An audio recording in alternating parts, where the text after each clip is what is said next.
Hello friends, स्वागत है आप सभी का सीबीबी का आर्ट्स क्लास में। आज के इस वीडियो में राजनीति विज्ञान के एक और इम्पोर्टेंट चैप्टर को यानी बुक फर्स्ट ये हम लोग कवर कर चुके थे। बुक सेकंड से आज इस वीडियो में हम लोग चैप्टर वाइज रिवीजन करने वाले हैं। आसान शब्दों में इम्पोर्टेंट क्वेश्चन आपको तैयार कराने वाला हूं। अगर दोस्तों विश्वास करके थोड़ा सा वक्त आप बिता लेते हैं तो आपको 100% आपको विश्वास दिलाते हैं, आपको तैयारी करवा देंगे और वो इंपॉर्टेंट क्वेश्चन करवाएंगे जो आपके पेपर में चांस ज्यादा है। 95% चांस ज्यादा कि आपके पेपर में यहां से क्वेश्चन आएंगे। तो चलिए शुरुआत करते हैं और यहाँ पे सबसे पहले बात करते हैं कुछ इंपॉर्टेंट क्वेश्चन पर। तो देखिए, पहला अध्याय है बुक सेकंड का राष्ट्र निर्माण की चुनौती और यहाँ पे महत्वपूर्ण बिंदु में सबसे पहला प्रश्न है दोस्तों आपके सामने, महात्मा गांधी की हत्या कब हुई थी। This is most important question बहुविकल्पीय के लिए, डेट के लिए और फिर आपके जो है अति लघु क्वेश्चन के लिए पूछ सकते हैं यहाँ पे कि महात्मा गांधी की हत्या कब हुई थी। तो आप सभी को पता होगा 30 जनवरी 1948 को नाथूराम गोडसे ने गोली मारकर हत्या कर दी थी और मरते वक्त गांधी जी ने ये शब्द बोला था, हे राम का। ठीक है, ये शब्द बोलते वो दुनिया से जो है चले गए। तो ये जो सेंटेंस है आप लिख सकते हैं और जो है ये डेट आपको पता होना चाहिए, 30 जनवरी 1948 को गांधी जी की हत्या हुई थी। चलिए बात करते हैं अगले क्वेश्चन पर। This is most important question, राज्य पुनर्गठन नियम कब पारित हुआ था या फिर कह सकते हैं इसकी स्थापना कब हुई थी। पारित छोड़ देंगे क्योंकि पारित दूसरा डेट है इसका, यहाँ पे देखिए नोट करके लिखा गया है। राज्य पुनर्गठन आयोग का जो स्थापना हुआ था वो 1956 में हुआ था। ठीक है, और ये आयोग जब पारित हुआ था तो 1953 में पारित हुआ था। पारित होने का मतलब एक कमेटी बनाई जाती है, उस गुट में एक मतलब कि एक कमेटी बनाकर एक मीटिंग की जाती है कि ये जो है नियम इस दिन लागू होगा। तो पहले वो नियम बनाया जाता है। 1953 में राज्य पुनर्गठन आयोग आया था, पहले कमीशन बनाया गया, आयोग आया और फिर उस आयोग ने 1956 में राज्य पुनर्गठन की स्थापना कर दी। एग्जाम्पल से समझते हैं दोस्तों, अगर बाप ही नहीं रहेगा तो बेटा कहाँ से होगा। तो वही बात यहाँ पे है कि जब बाप आएगा तभी बेटा आएगा। इसका मतलब ये है कि जब पहले आयोग आएगा तभी आयोग की स्थापना होगी। ठीक है, तो पहले कमीशन आएगा, कमीशन की मीटिंग होगी, फिर इसके बाद जो है उसकी स्थापना की जाएगी, जो है राज्य पुनर्गठन अब लागू होना चाहिए। स्थापना का मतलब लागू हो गया, अब इसकी शुरुआत हो चुकी है। तो दोनों में कंफ्यूजन नहीं होना चाहिए। पारित कब हुआ था? 53 में। आया कब था? 56 में। ठीक है, चलिए नेक्स्ट बात करते हैं। अगला क्वेश्चन आपके सामने है, गोवा स्वतंत्र राष्ट्र कब बना था। तो 1987 में गोवा स्वतंत्र राष्ट्र बना था। ये इंपॉर्टेंट है, ध्यान रखेंगे, गोवा स्वतंत्र राष्ट्र 1987 में बना। इसके बाद तो बात करते हैं अगले क्वेश्चन पर, बांग्लादेश का निर्माण कब हुआ। तो 1971 में बांग्लादेश का निर्माण हुआ था और ये पूर्वी पाकिस्तान के रूप में जाना जाता था। थोड़ा सा मैं आपको अगर माइंड मैप में दिखाना चाहूं तो आप इतना समझ लीजिए कि ये जो है कुछ इस प्रकार से जो है यहाँ पे आपको दिखाई देगा, ये गुजरात एरिया। ठीक है, यहाँ पे फिर इसके बाद जो है इस प्रकार से यहाँ पे ये दिखाई देगा। ठीक है, तो दोस्तों यहाँ पे जो है ये पश्चिमी पाकिस्तान था और ये पूर्वी पाकिस्तान था और जो पूर्वी पाकिस्तान था यही जाके आगे 1971 में बांग्लादेश के नाम से जाना जाता है। तो यहाँ पे 1971 में एक नया मुल्क आता है, एक नए देश का उत्पन्न होता है, इसका नाम है बांग्लादेश। ठीक है, आगे बात करते हैं। यहाँ पे राज्य पुनर्गठन अधिनियम जब आया था 1956 में, तो मतलब कि जब 56 में आया लागू हुआ था तो उस टाइम पे कितने राज्य थे। तो 14 राज्य और 6 केंद्र शासित प्रदेश थे। इन्हें जब राज्य पुनर्गठन अधिनियम शुरू किया गया था तो लागू हुआ था तो उस टाइम पे 14 राज्य और 6 केंद्र शासित प्रदेश हुआ करते थे। नेक्स्ट दोस्तों सवाल आपके सामने है, खान अब्दुल गफ्फार खान को किस नाम से जाना जाता है। तो सीमांत गांधी के नाम से खान अब्दुल गफ्फार को जाना जाता है। किस नाम से? सीमांत गांधी के नाम से जाना जाता है। अगला क्वेश्चन दोस्तों आपके सामने यहाँ पे है, राष्ट्र निर्माण से आप क्या समझते हैं। राष्ट्र निर्माण की बात हो रही है। अब यहाँ पे क्वेश्चन समझने की बात है। सबसे पहले थोड़ा सा इसका राष्ट्र के बारे में समझते हैं, तो इसके बाद मैं आपको अर्थ समझाऊंगा कि कैसे आप इसका आंसर अपने शब्दों में भी बयां कर सकते हैं। तो सबसे पहले देखिए, राष्ट्र शब्द जो है ये अंग्रेजी शब्द से लिया गया है और जिसका अर्थ होता है नेशन और उसी का हिंदी रूपांतरण है राष्ट्र। ठीक है, आगे है जो नेशन शब्द है अंग्रेजी, ये लैटिन भाषा के नेशियो शब्द से बना है। 3 शब्द यहाँ पे है, ध्यान रखिएगा। जो नेशन है ये अंग्रेजी शब्द है, और नेशन का हिंदी जो शब्द है उसका मतलब होता है राष्ट्र। लेकिन जो नेशन शब्द जो अंग्रेजी शब्द कहाँ से आया, जवाब होगा लैटिन भाषा के, और उसका नाम है नेशियो। इस नेशियो का अर्थ होता है जाति, धर्म, या फिर जो है जन्म कह सकते हैं। इस प्रकार हम कह सकते हैं जो राष्ट्र का तात्पर्य होता है उस समूह से होता है जो किसी एक जाति से संबंधित होता है। एक जाति से संबंधित का मतलब यहाँ पे कोई जाति की बात नहीं हो रही है, यहाँ पे उसमें जाति, धर्म, भाषा कुछ भी हो सकता है। मैं आपको एग्जाम्पल के माध्यम से समझाने की कोशिश करता हूँ। राष्ट्र का मतलब ये होता है कि जो आप अपना देश है उस देश के प्रति अपने आप को न्यौछावर कर देना, अपने आप को प्रेम भावना बनाए रखना। जैसे आपका एक परिवार होता है ना, एक परिवार होता है, अगर उस परिवार पर आँच आती है तो आप अपने परिवार के लिए जान देने को तैयार हो जाते हैं। उसी प्रकार से जो आपका राष्ट्र है, जो आपका परिवार है ना, उसे राष्ट्र मान लीजिए, और राष्ट्र के आप क्या हैं, एक नागरिक हैं, और एक नागरिक का कर्तव्य बनता है उस परिवार के सदस्य की तरह कि परिवार का जैसे रक्षा करता है वैसे अपने राष्ट्र का भी रक्षा करना है। तो ये जो प्रेम भावना है इसी को राष्ट्रवाद के नाम से जाना जाता है। तो राष्ट्र निर्माण कब होगा, जब सारे लोग मिलकर, सभी जाति, धर्म, भाषा, आज सभी जो लोग हैं ये सभी लोग मिलकर एक साथ आकर देश के हित के बारे में सोचेंगे, देश के भला के बारे में सोचेंगे, देश की भलाई करेंगे। तो ये पूरी प्रक्रिया जाके राष्ट्र निर्माण को उत्पन्न करती है। कहने का मतलब ये है कि अगर मान लो परिवार में 10 लोग रहते हैं दोस्तों, अगर इसमें परिवार में अगर एक लोग कोई सोचे कि परिवार को हमें एक अच्छा सुविधा देना है, परिवार को वो सारी शौके मतलब शौक पूरा करना है जो सभी लोग चाहते हैं, एक लोग चाहते हैं, 9 लोग नहीं चाहते हैं, तो क्या परिवार का निर्माण होगा, क्या परिवार विकसित होगा, क्या परिवार अच्छा हो पाएगा? आपका जवाब होगा बहुत कम चांस रहेगा। लेकिन अगर परिवार में जितने सदस्य हैं, 10 सदस्य हैं, 10 के 10 सोचे कि हमें विकसित करना है अपने आप को, हमें विकास करना है, हमारे जो संसाधन है उनकी आवश्यकताओं की पूर्ति करना है, जिन संसाधनों की कमी है उनको पूरा करना है, अपने आप को एक सक्षम बनाना है। जब सब लोग सोचेंगे तो जल्दी विकास होगा और कोई भी उंगली भी नहीं उठा पाएगा। तो इसका मतलब दोस्तों ये है, जिस प्रकार से हम अपने परिवार के लिए समर्पित होते हैं, परिवार के बारे में सोचते हैं, ऐसे हमें राष्ट्र के बारे में सोचना पड़ेगा। जब सभी राष्ट्र के बारे में सोचेंगे तो राष्ट्र निर्माण होगा। ठीक है, वही बात यहाँ पे समझाना चाह रहा है। नोट पॉइंट में जो लिखा गया है वो इंपॉर्टेंट है, एक बार देख लीजिए। राष्ट्र निर्माण एक सामाजिक विधि है जिसके द्वारा कुछ समूह में राष्ट्र चेतना उत्पन्न होती है। राष्ट्र चेतना उत्पन्न होने का मतलब ये है कि राष्ट्र निर्माण सामाजिक विधि का मतलब ये है कि राष्ट्र एक ऐसी सामाजिक विधि है, मतलब समाज को ऐसे आगे आना चाहिए जिससे राष्ट्र का निर्माण हो सके, राष्ट्र का भला हो सके, राष्ट्र के बारे में सोच सके, तब जाके राष्ट्र निर्माण होगा। यानी सब लोग मिलकर आएंगे, काम करेंगे, सभी जाति, धर्म, समूह के लोग आएंगे, काम करेंगे, तब जाके राष्ट्र का निर्माण हो पाएगा। यही सेंटेंस आप यहाँ पे लिख सकते हैं। ठीक है, नेक्स्ट बात करते हैं अगले क्वेश्चन पर। क्वेश्चन है भारत विभाजन के कारण बताइए। क्यों हुआ था भारत विभाजन, इसके बारे में समझना है। अथवा पूछ सकता है भारत पाकिस्तान विभाजन के लिए उत्तरदायी कारण क्या है। तो देखिए यहाँ पे आप लिख सकते हैं, इसको आसान शब्दों में बता दे रहा हूं।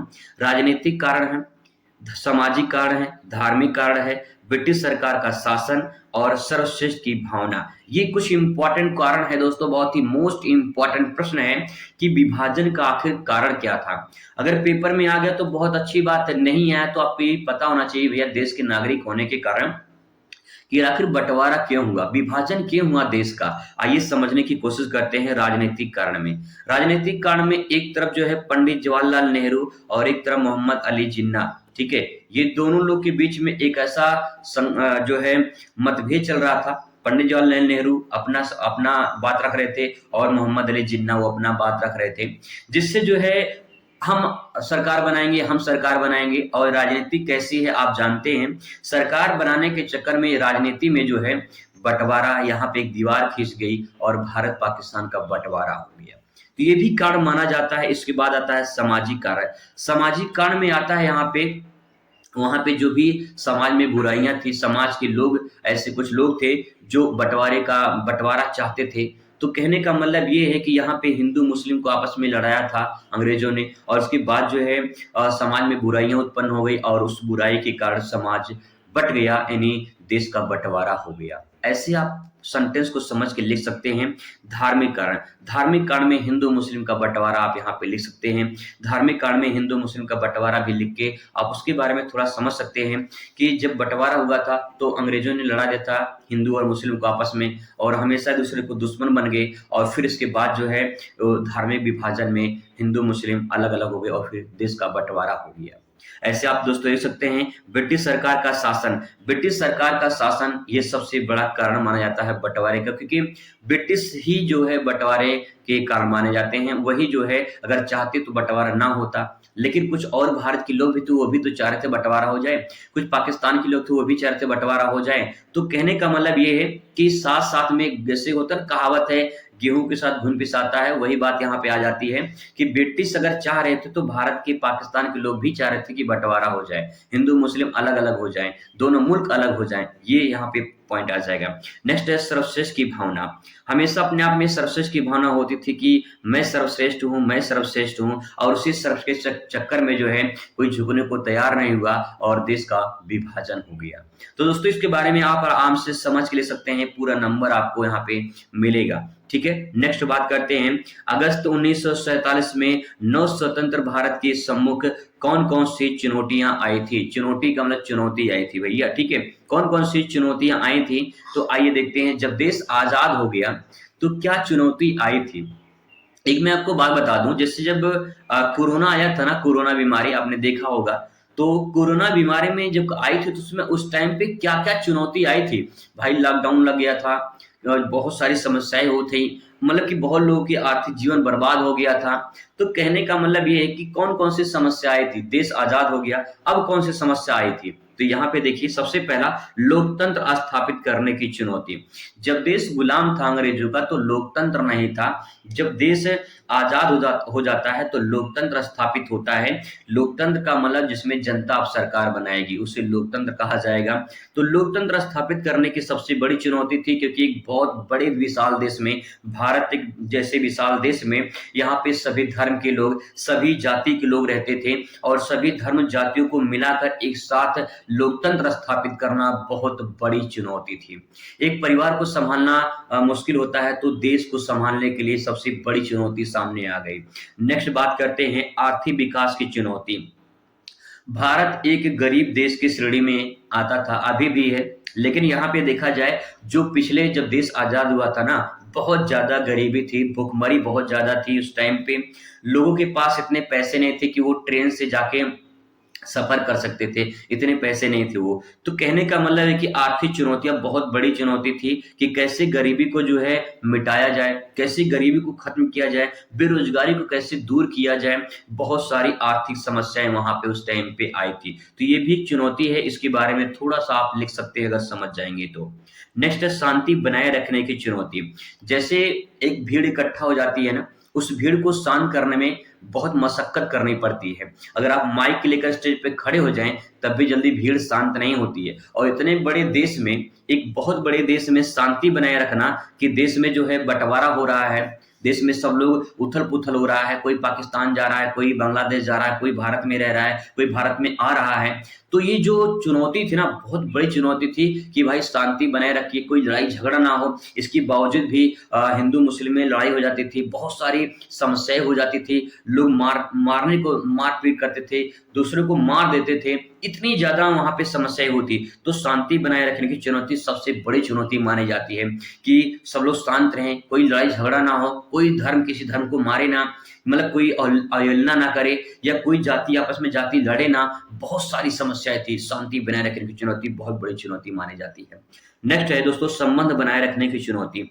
भारत पाकिस्तान का बंटवारा हो गया, वो संबंध जो है वो बना रहना चाहिए, लेकिन संबंध बना नहीं, और उसके बाद में उसमें बहुत सारी समस्याएं उत्पन्न हो गई, और आगे चलकर एक तरह से विवाद का ऐसा कारण बना, ऐसी दीवार खड़ी हो गई कि आज तक भी कहीं न कहीं बहुत नोक-झोंक होती रहती है भारत पाकिस्तान में। ठीक है, आप यहाँ पे देख पाएंगे दोस्तों, भारत पाकिस्तान का विभाजन 14 अगस्त 1947 को पाकिस्तान के रूप में एक जन्म होता है, और 15 अगस्त 1947 को, यानी 14-15, क्योंकि 14 अगस्त को जो है पाकिस्तान अपना जो है अपना स्वतंत्रता दिवस मनाता है, लेकिन भारत के लिए शुभ नहीं था वो दिन। तो 15 अगस्त को मध्य रात्रि को जो है भारत अपना अपना आज़ादी का जश्न मनाता है। और यहाँ पे देखिए जो पूर्वी पाकिस्तान है ये जो है पूर्वी पाकिस्तान जो है 1971 में एक नया मुल्क बनता है, एक नया देश बनता है, इसका नाम है बांग्लादेश। ठीक है, तो ये क्वेश्चन थे। आगे बात करते हैं।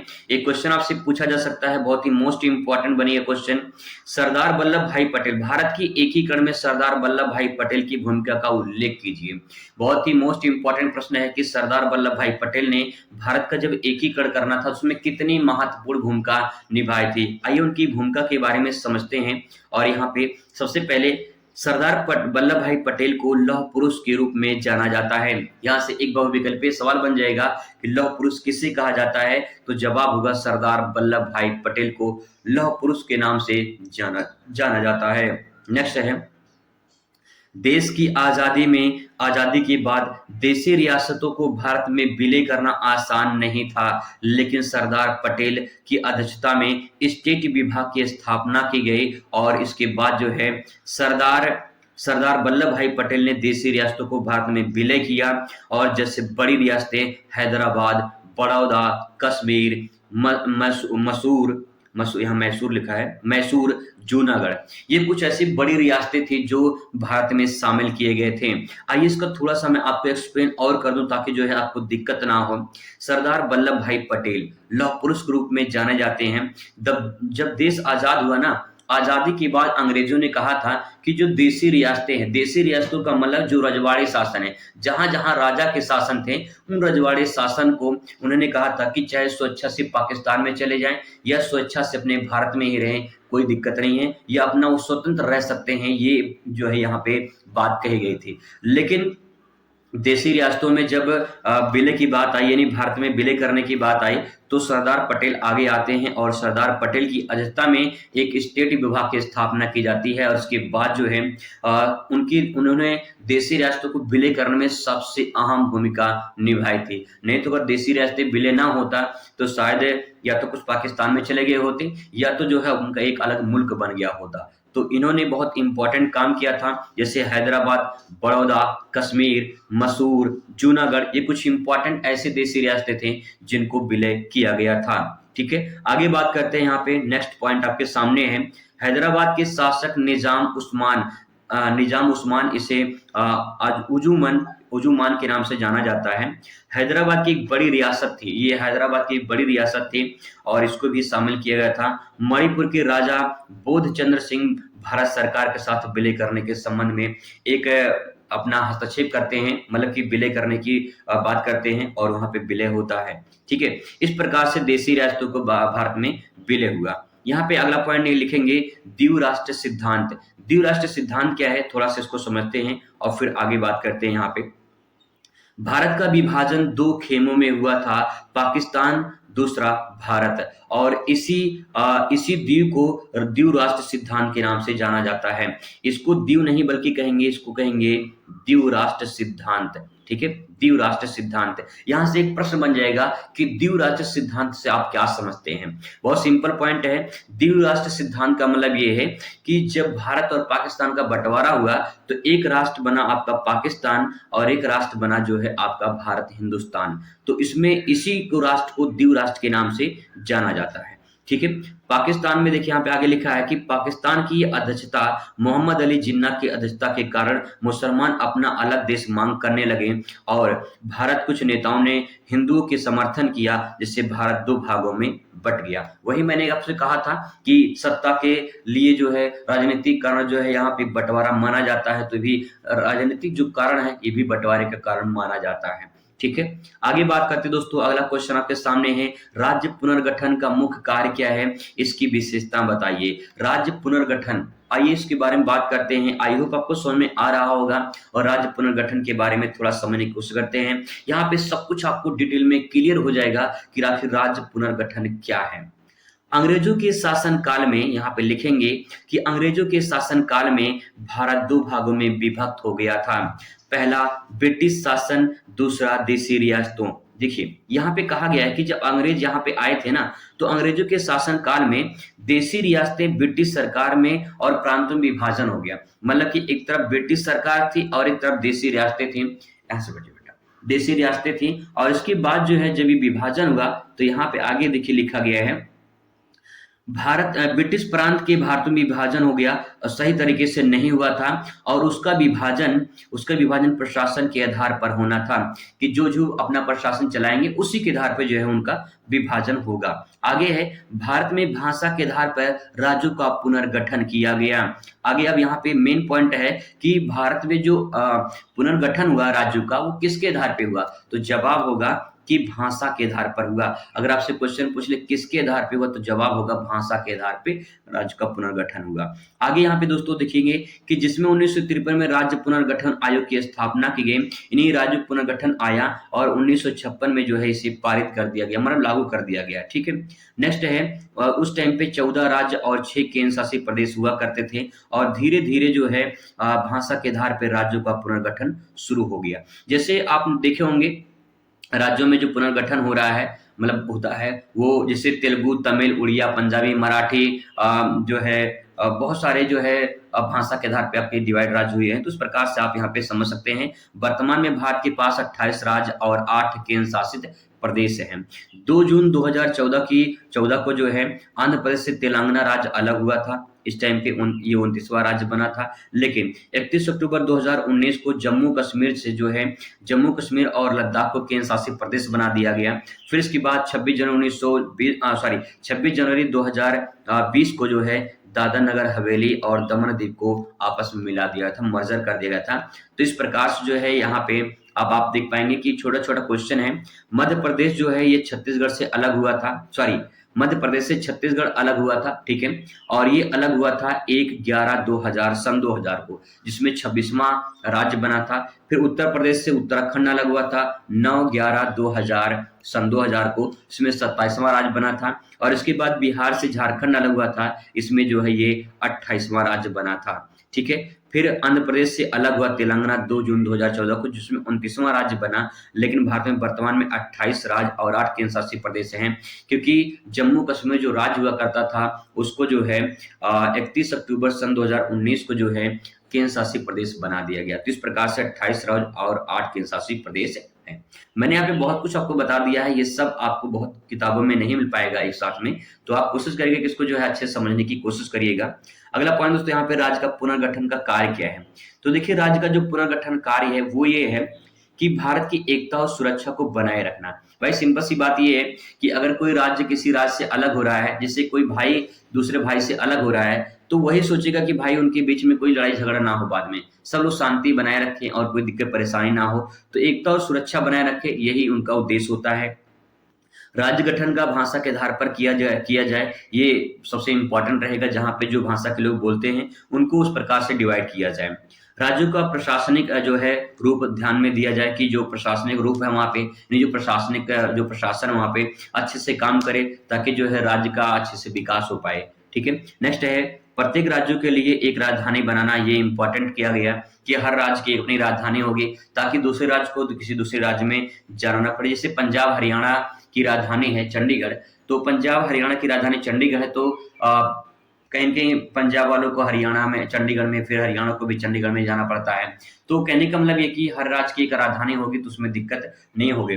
भाषा और संस्कृति के आधार पे जो है उनको बनाए रखना। जो भी भाषा है, जिनकी जो भी संस्कृति है, जो भी धर्म है, वो अपने आप को बनाए रखें ताकि किसी को दिक्कत परेशानी ना हो।